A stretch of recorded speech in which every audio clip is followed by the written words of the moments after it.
Today we're talking a little bit more about surgical treatment options for bunions, also known as hallux valgus or hallux valgus.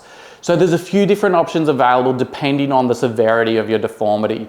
For those that are mild to moderate, I like to undertake a minimally invasive or keyhole chevron osteotomy. This is like a V cut through that first metatarsal and allows us to move that first metatarsal head across and decreasing that intermetatarsal angle. Okay, now with this, I'm typically undertaking a minimally invasive adductor hallucis tenotomy, and that's the tendon that's really pulling down that big toe into that valgus position. Typically I will take off that dorsomedial bump as well, but that dorsomedial bump is not always the concern that is, you know, the main problem here. It's really about that increase in the metatarsal angle and that dislocation or subluxation of the first metatarsophalangeal joint.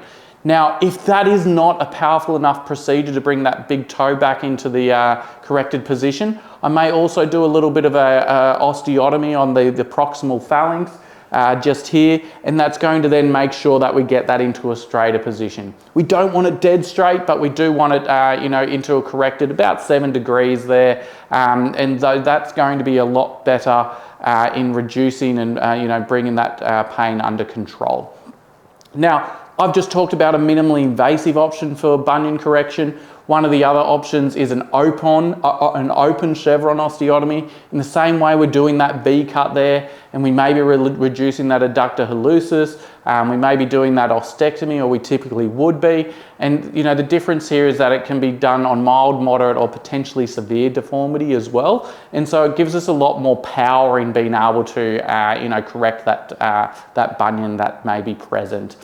Now, other options when we're seeing that there is quite a large bunion is that proximal metatarsal opening wedge osteotomy. Basically, we take a little bit of a wedge of bone away from that first metatarsal, right up at the base of it, and then we put a type of plate in there which wedges that open, decreasing that intermetatarsal angle. Again, this procedure may be undertaken with one of the Akin osteotomies just to bring that big toe into a slightly better position there. Typically, this is for more severe deformities. When we're looking at another option, and depending on sort of how everything's sort of, how the deformity looks on x-ray and clinically, a scarf osteotomy may be used.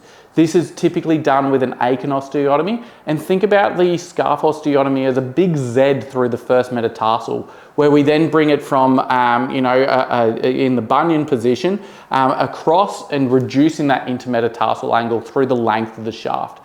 Again, this is typically undertaken for moderate to severe deformities, and so is a really powerful procedure in that respect. When we're finding that patients have got a little bit of arthritis, you know, we may be looking towards a fusion procedure. Now, this fusion procedure could be of the first metatarsophalangeal joint, or it could be of the tarsometatarsal joint as well. At the first metatarsophalangeal joint, we're going to be doing that for patients that have got significant deformity, a lot of osteophytes and a loss of joint space, and that's a joint destructive procedure. We're fusing that, and that's done. For those that have got a good metatarsophalangeal joint, they might be hypermobile, you know, that's where we might be undertaking a first tarsometatarsal joint arthrodesis. So that one step back. And when we do that, that's going to allow the bunion to be corrected by reducing that intermetatarsal angle. And again, we may be looking at one of those Akin osteotomies just to correct that big toe into a, you know, a more cosmetic or clinically appropriate position there as well. For those that have got a lot of hypermobility, or they may have a flatter foot, there's the option of this hyperacure arthroresis. And that's a type of subtalar joint stent that really helps to decrease the medialization of that subtalar joint during walking. And that's going to be, and that has been found to decrease you know, our bunion deformity by up to about 5 degrees. And that can be an option in our patients that are quite hypermobile. They might be, you know, having pronation that is potentially excessive for them during gait. And that's where we can start to correct a little bit of that without necessarily doing an osteotomy of that first metatarsal. Now, these are definitely all options that you can look at for bunions. If there's any concerns, of course, there are so many different options, and that's where, you know, having a bit of a chat about these options is really important. But if you're wanting more information, you know, wanting to keep in touch, definitely hit the subscribe button, have a look at some of our other videos, and we'll have a bit more of a talk there. Cheers.